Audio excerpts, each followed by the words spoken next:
السلام عليكم عشراني وحبابي. مول النوطات رجع عاود تاني، واليوم رجعنا لكم بقصة غريبة من واحد السيد مجهول اللي رسل لنا هاد القصة. مهم انا غادي نعاود لكم القصة وانتم حكموا واعطوني الاراء ديالكم. يلا مشينا، ليتس جو. انا سميتي نزار وعندي 30 عام. انا في الحقيقة العمل ديالي غير في مجال الرعب وما وراء الطبيعة، حيث أنا كاتب قصص وروايات عن هذا المجال. اليوم غنحكي لكم واحد القصة بعيدة تماما على داكشي اللي كنكتب، ونعاود حيث هذه وقعت معايا شخصيا، عشتها بكل الأحداث ديالها. كان واحد الحي سكني قريب من الدار ديالي اللي عايش فيها مع مرتي وبنتي. وقعت فيه واحد الحاجة لا تصدق. في واحد الليلة تقطع الضوء غير في داك الحي، وبقى الحي في الظلام الليل كامل تصبح الحال. اللي غتكون المفاجأة، كانوا كاع الناس اللي ساكنين في الحي مليوحين في الشارع. واحد الموتى ما تقدرش تشوفها، ها اللي مقطوع ليه راسو وها اللي خارجين مصارنو. المهم واحد الحالة وكل شي ميت بدون استثناء، والدم في الحيوط. وكان اللي اكتشف هاد الشي هو واحد السيد كان دايز تما مع 6 الصباح غادي لخدمته. جاو البوليس وبداو التحقيق ديالهم، كيسولوا اي واحد في الاحياء الاخرى اكما شي واحد عنده تما شي صاحبو ولا شي حد من عائلته في داك الحي المشؤوم.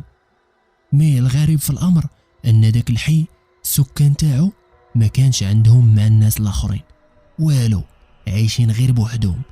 وملي ما بقى لا دليل لا والو، قرروا البوليس يدوروا واحد السياج عالي على الحي باش ما يبقى حتى واحد يدخل ليه وحطات الحراسة عليه.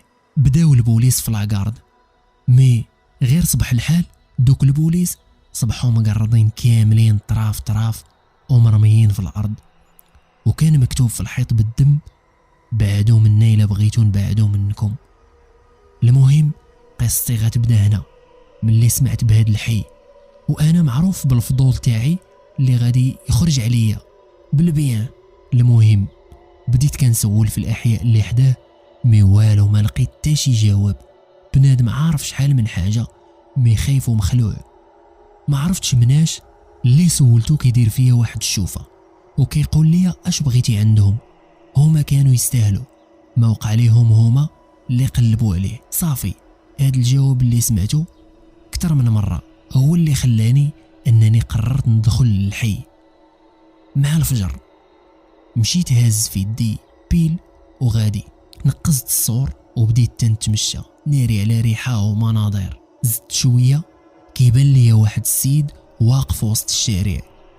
في الاول ما تقتش واش كيدير هذا هنا. المهم كان جاي عندي، ملي وصل قال لي اش تدير هنا، شكون خلاك تدخل، لاش داخل لاش؟ جاوبته وقلت ليه راك انت معايا هنا، مالك شنو كاين هنا؟ فين صدمني ملي قال لي باللي راه الوحيد اللي مرحبين به في هذا الحي، واللي دخل هنا راه جامي يخرج، صافي كيولي منهم. هنا زدت بغيت نكتشف مزيان ونعرف شكون. سولته وقلت ليه انت شكون؟ قال لي باللي هو سميتو محمد وهو خدام شفار، وكان كيدخل لهذا الحي باش يسرق الديور حيت كانوا خاويين وفيهم شي حوايج غاليين. ولكن واحد النهار كان في دارو تسمع الدقان.